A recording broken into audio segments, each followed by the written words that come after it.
बंत छक निकट में एक घरी अनैतिक कार्य सन्देह भद्रक टाउन पुलिस चढ़ऊ। तेज सोमवार राति 8टा समय स्थानीय लोकों अभियोग अनुसार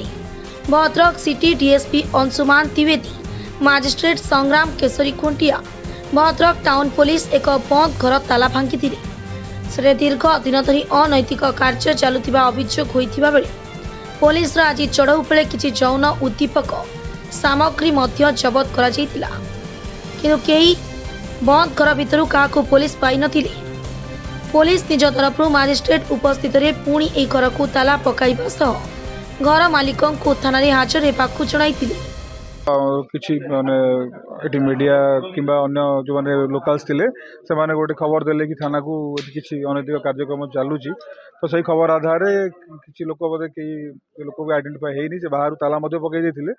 तो इमिडिएटली आम थाना स्टाफ आसी पहुँचले टाउन थाना एवं आम आसला एक्जिक्यूटिव मजिस्ट्रेट को रिक्वेशन करथिलु जे तहसीलदार भद्रक मध्य आसिथिले एक्जिक्यूटिव मजिस्ट्रेट हिसाब रे तांकर सम्मुख रे आपण मानकर समस्त सम्मुख रे वीडियोग्राफी हेकी ताला भंगा गला एवं सेठी सर्च भी करागला पूरा घर किसी मिल नथिला। जदियो किसी इनक्रीमेंट मटेरियल किसी मिली ताकू मध्य सीजर करा जायछि। परवर्ती जहाँ एक्शन हबो हमर लीगल एक्शन डायरी एंट्री हबो किंबा कोन हबो से विषय वर्तमान तदंत सापेक्ष रहिछि। तो आपण सामने जहाँ किसी यूज कंडोम अच्छी कि जो पैकेट कंडोम अच्छी तो से जिनस गुड़ा मत सीजर किसी करा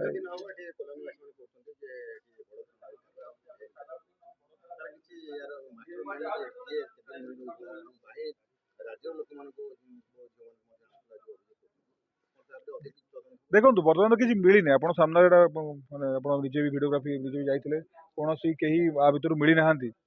तापर आम जो घर मालिक अच्छी आरंभ कर समस्त मतलब पचरा पचरी करूँ कौन चलता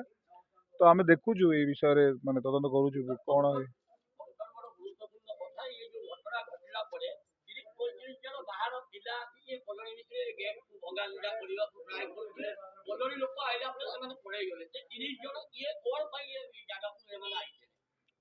देखो सेटा तो जो खबर पाई तो आसिलु